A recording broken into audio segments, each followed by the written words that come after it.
రొట్టె ద్రాక్షరసము ఎప్పుడు తీసుకోవాలి, ఎన్నిసార్లు తీసుకోవాలి, ఆదివారం తీసుకోవాలా, మిగతా రోజులు తీసుకోవచ్చా తీసుకోకూడదా అనే అనుమానాలు చాలా మందికి ఉంటాయి. 1 కొరింథీ రాసిన పత్రిక 11వ అధ్యాయం 23వ వచనంలో, నేను మీకు అప్పగింపబడిన దాన్ని ప్రభు వలన పొందితిని. ప్రభు అయిన యేసు తాను అప్పగింపబడిన రాత్రి ఒక రొట్టెని ఎత్తుకొని కృతజ్ఞతాస్తుతులు చెల్లించి అని రాయబడింది. సో యేసుక్రీస్తు రొట్టె ద్రాక్షరసం తీసుకుంది రాత్రి సమయంలో. ప్రభు రాత్రి భోజన సంస్కారం అంటారు. ఆయన సిలువ వేయబడే ముందు చివరిసారిగా పస్కాను భుజించాడు. ఆ భోజనం అయిపోయిన తర్వాత రొట్టె ద్రాక్షరసం ఇచ్చినట్టు బైబిల్ చెప్తుంది. 1 కొరింథీ 11వ అధ్యాయం 24-25 వచనాల్లో, దాన్ని విరిచి ఇది నా శరీరము, నన్ను జ్ఞాపకం చేసుకుంటే దీన్ని చేయడం చెప్పాను. ఆ ప్రకారమే భోజనమైన పిమ్మట ఆయన పాత్రను ఎత్తుకొని, ఈ పాత్ర నా రక్తము వలనైన క్రొత్త నిబంధన, మీరు దీనిలోనిది తాగునప్పుడల్లను నన్ను జ్ఞాపకం చేసుకుంటకే దీన్ని చేయమని చెప్పాడు. ఆయన జ్ఞాపకం చేసుకోవడానికి రాత్రి ఏంటి, పగలేంటి, రోజు ఏంటి, ఆదివారం ఏంటి, సోమవారం ఏంటి, ఎప్పుడైనా జ్ఞాపకం చేసుకోవచ్చు.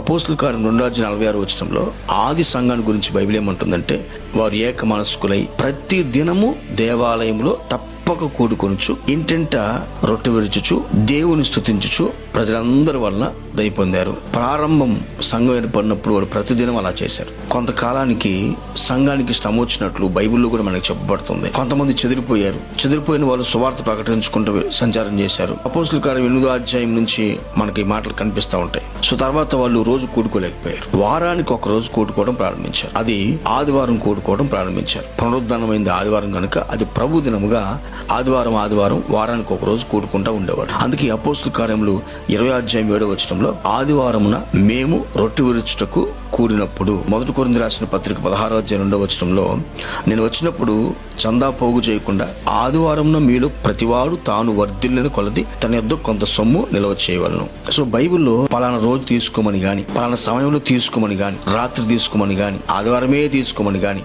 ఎక్కడ చెప్పబడలేదు. ఇన్నిసార్లు ఒక వ్యక్తి తీసుకుంటేనే ఆ వ్యక్తిని పరలోకానికి తీసుకెళ్తారని ఆయన చెప్పలేదు. మీరు ఏ సంఘంలో ఉన్నారో ఆ సంఘానికి ఒక క్రమం ఉంటుంది. ఆ దైవజనుడు క్రమం పెడతాడు. క్రమాన్ని పాటించడమే మన బాధ్యత. ప్రతి ఆదివారం అంటారా, ప్రతి ఆదివారం తీసుకోండి. నెల అంటారా, నెల తీసుకోండి. కాబట్టి దీని గురించి ఆజ్ఞ ఏది లేదు. అయితే మన దగ్గర మన సంఘంలో నెలకు ఒకసారి బల్ల ఇస్తూ ఉంటాం. ఎందుకు దాన్ని ఎక్కువ మంది చేస్తారంటే, మొట్టమొదటి బల్లకి సాదృశ్యంగా తీసుకున్న అనుభవము అబ్రహాం తీసుకున్నాడు. అప్పుడు షాలేము రాజుగా పిలువబడుతున్న సాక్షాత్తు పరిశుద్ధాత్మ దేవుడు వచ్చి యాజకుడిగా వచ్చి అబ్రహాంకి రొట్టె ద్రాక్షరసాన్ని ఇచ్చినప్పుడు అతడు అన్నిట్లో దశమ భాగం ఇచ్చాడు. అందువల్ల ఇక్కడ మన పరిస్థితులన్నీ కూడా మంత్లీ శాలరీస్ ఉంటాయి కనుక ఈ దశమ భాగం ఇచ్చినప్పుడల్లా బల తీసుకోవటము, ఈ 2 అనుభవాలు మంచిది కనుక కొందరు బైబిల్ పండితులు ఈ క్రమాన్ని పెట్టారు. బల్ల ఎప్పుడైనా ఎన్నిసార్లైనా తీసుకోవచ్చు. అయితే క్రమాన్ని మాత్రం, సంఘ క్రమాన్ని మాత్రం పాటించాలి.